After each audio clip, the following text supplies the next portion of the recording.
Good morning, I'm Adam Sexton. As Republicans cheer on President Donald Trump, Democrats appear to be coming around a bit from the knockout blow they suffered in November, with protests and other signs of engagement starting up again. All of this is to say the attention on civic life and federal governance is intense these days. We're not even 6 months into the second Trump administration. Here to discuss top issues this morning are our top two Steves. Steve Negron, former two-time nominee for Congress on the Republican side, and Steve Marchand, former mayor of Portsmouth. Gentlemen, thanks for joining us. Thank you. Thank you. Good to see you. All right. Mr. Negron, let's start with you. From the GOP perspective, these are heady days. The beginning of any presidential administration always is in that honeymoon period. What's one thing you think the Trump administration has done well so far, and perhaps another thing you thought, maybe not? Sure. Well, certainly the thing about the border, I think, is something that he said it during his campaign. He said that that's what he was going to do. He put Tom Homan as his border czar in place. And you can see just by the numbers that we're seeing at the encounters at the border are significantly down than it was to the previous administration. So I think what he said about being able to lock the border down and not have this massive amount of people coming into the country legally has been something that's been nothing short of phenomenal. He said that's what he's going to do, and Tom Homan and team are doing that. The thing that I think that the Trump administration is that, along with Mr. Elon Musk, is a lot of people are still a little uneasy about what's happening. Clearly, I think that nobody has a disagreement that government is large and that we're, $31 or $32 trillion in debt. So we all agree on that. I think the difference is how it's being applied and how we reduce those numbers. And I think there are still a lot of people. I work still for the federal government, and I have a lot of people, my coworkers, sharp people, that have a little bit of unrest. But I like, let's go ahead and settle this down. I was doing some research, and in 1994, President Clinton signed the Federal Workforce Restructuring Act, and he was trying to reduce it, but so we've always known that, and I think what Trump is doing is he's only got 4 years left. He doesn't have another term after this, so he's got to get after business, and let's see what happens. Yeah, rip the Band-Aid off, it looks like. Steve Marchand, what's one thing the Trump administration is doing that concerns you, and another thing you think they might be getting right? Well, one list is longer than the other.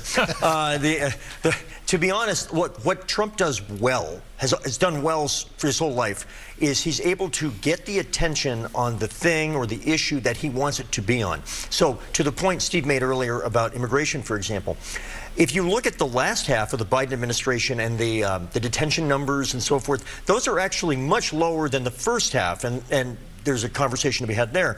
But the Trump numbers during the first month and a half or so are actually quite similar to the numbers in the last year or two of Biden. Now, that may change, right, as he continues more enforcement measures, but they're pretty similar. But to watch the news and listen to the administration, one sounds like it's this massive change. And whereas with the Biden administration, I think the Democrats in general have been on the defense for a lot of reasons on immigration and border security for a long time. So Trump is outstanding at that compared to other Republicans or Democrats.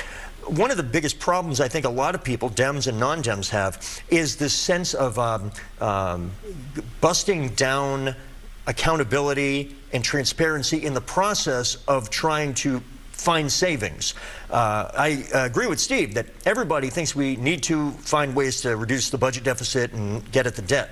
But to get somebody who's not elected like Musk, it feels like he's using just a machete when you need surgery in some of these different areas in order to find the places where you could get value and other places where you're just going to rip up the social safety net without really getting the kind of savings in the long run. I mean, one of my relatives is a retired air traffic controller, and just the other day, Elon Musk is like, hey, if you're a retired air traffic safety controller, we'd love it if you'd think about coming back to work.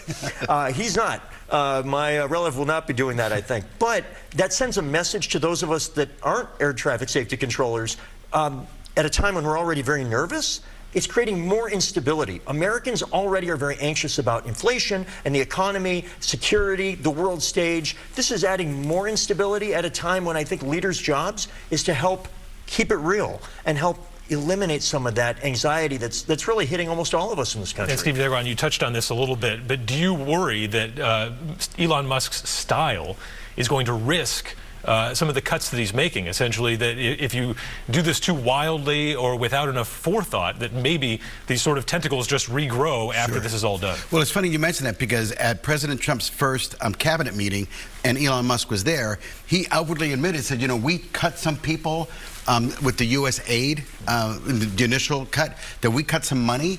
and people that we realized we shouldn't have. So they reinstituted those people right back, right? So I think when you're in a hurry to do some things, you're going to make some mistakes, but you would at least have to identify them, correct them, and then keep on moving forward. And Steve Marchand, you know, there's this kind of image of slaying the dragon right now, but there's political risk involved here too as well. Obviously, you know, you can look forward and see, you know, what if there's a breakdown in food safety systems? You know, what happens if wait times at the VA skyrocket? This could, in some ways, backfire, again, if they're not thinking through what they're doing. Well, and they're not thinking everything through. It's kind of Steve's point. There's usually ready, aim, fire. There's a little bit of fire, and then let's see how the aim went, and then let's get ready, which can work if your biggest goal is to just get something done fast. That vibe is definitely getting projected by this administration. It is action. Things are getting done, and that's, I think, their primary goal right now. But look, most of the federal budget on some level is defense, Social Security, Medicare, interest on the debt. If we want to get to the interest on the debt, we got to go find some savings. But you want to get into political trouble real quick, start playing around with Medicare, Medicaid indirectly, Social Security. And of course, I think we're all very concerned on the current global stage about the state of our national defense. So you want to be very careful about that. That doesn't leave a lot of money left if you take those big chunks out of the budget and those other areas and deal with health and education, safety, food safety, traffic safety. I mean, these are all very sensitive to millions of Americans. When you start taking food out of people's dishes, the dog gets mad real fast. Yeah. It'll be interesting to see how it all plays out. Let's talk about tariffs. Potentially, we could see President Trump enforce this here. It's been a bargaining chip, clearly, in talks with Canada and Mexico. Steve Negron, do you think this is going to help the economy and bring down prices or not? I think it will. It's not a magic wand. It doesn't happen overnight. But to your point, it is a bargaining tool. You know, in 2009, President Obama put a 35% tariff on imported Chinese tires because it was affecting U.S. manufacturers. And over a while, it saved 1,200 jobs and it brought the price of tires down.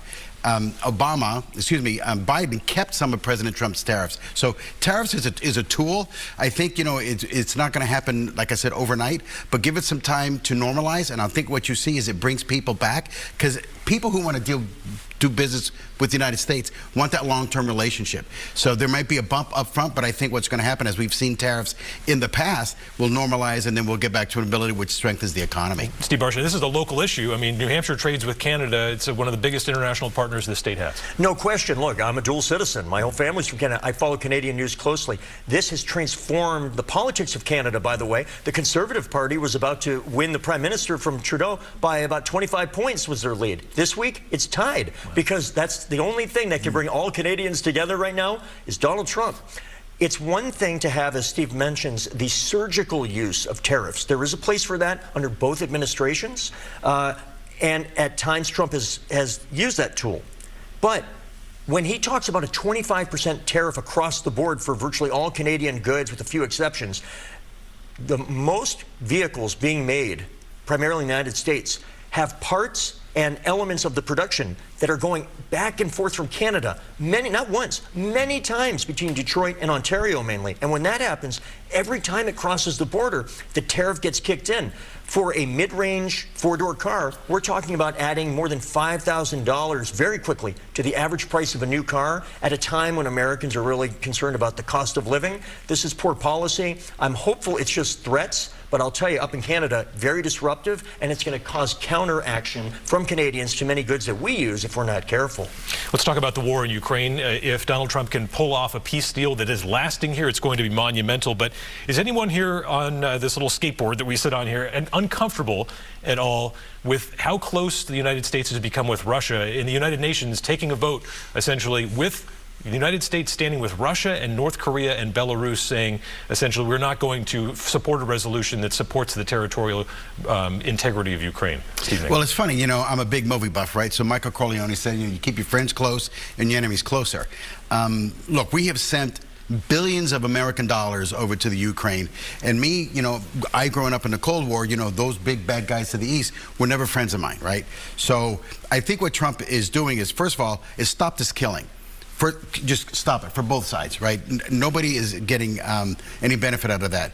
And then let's work about how we get to a solution that is working for both. Remember, Crimea was lost under the Obama administration, and we didn't do anything about that, right, when Russia annexed Crimea.